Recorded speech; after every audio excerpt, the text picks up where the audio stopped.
I, 42F, attend church regularly and have a 15-year-old daughter named Abby.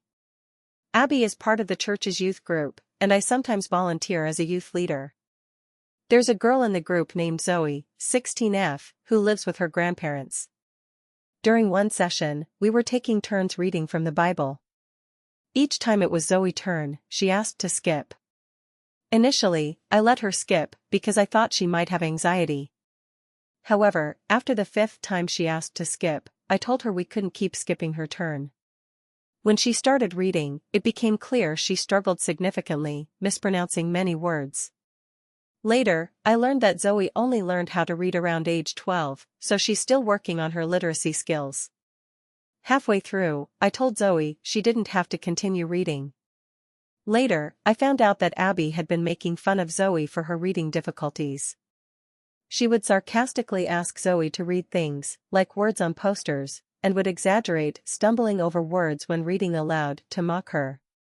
I didn't know this was happening until one day. I walked into the kitchen and found Zoe crying on her grandmother's lap, explaining Abby had been saying to her. Zoe then told me everything, and I promised I would handle it. When Abby and I got home, I asked her about it. She admitted to making the comments, but dismissed them as harmless and not a big deal. Abby is on her school's cheerleading team and had a competition coming up, so I told her, if it's not a big deal, then it won't be a big deal for you to miss the competition this weekend. Abby froze and started pleading with me, saying, "You have to let me go. It's different, what I did wasn't a big deal. Everyone is counting on me. Don't do this to me." I told her, if it wasn't a big deal, then you'll explain to your team why you're not going. Tomorrow, you'll also apologize to Zoe in front of the group and write her a note to express your regret. Abby started pleading with me, asking me not to make her do it. She screamed at me, "Mom, you're being a fucking asshole." I replied, "You just earned yourself a grounding on top of this." She stormed into her room, slammed the door, and punched a hole in the wall. At that point, I decided to ground her for 4 months. I later spoke to Zoe's grandmother to explain the situation and how I handled it. She agreed that the consequences I gave Abby were appropriate and would help her understand the impact of her actions. Now we move to the next story. I have a son, 15, with my ex.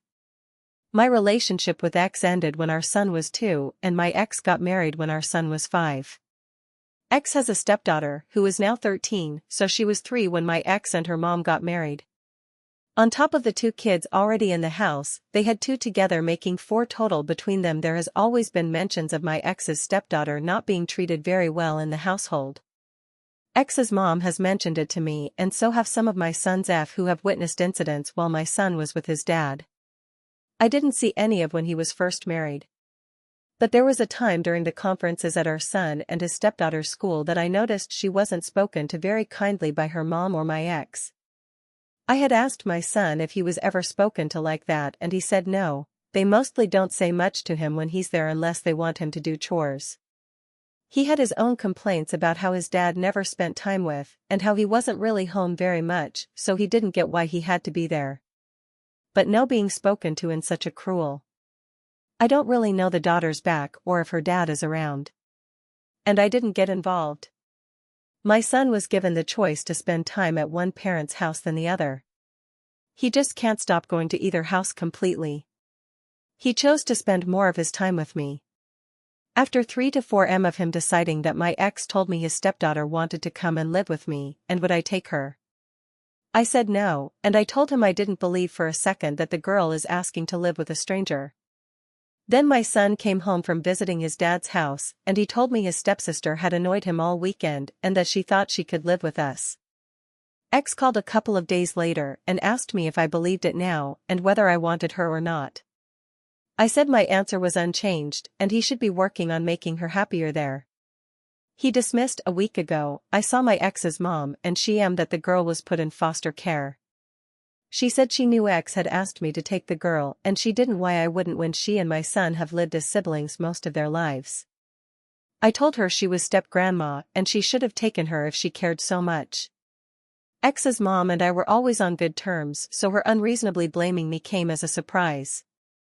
She told me the D is the girl wanted to live with me, and she'd been told all about that too. I walked away from her because I didn't want to fight or listen to more of her crap, but it did make me wonder if I did the wrong thing. I really don't feel responsible for this girl, but it doesn't mean I'm not TA either. I still could be. Especially when I knew the household wasn't good for her. AITA? Thank you for watching. Let us know what you feel about the story in the comment section. Subscribe now and hit the notification bell so you never miss a story that could become your next favorite.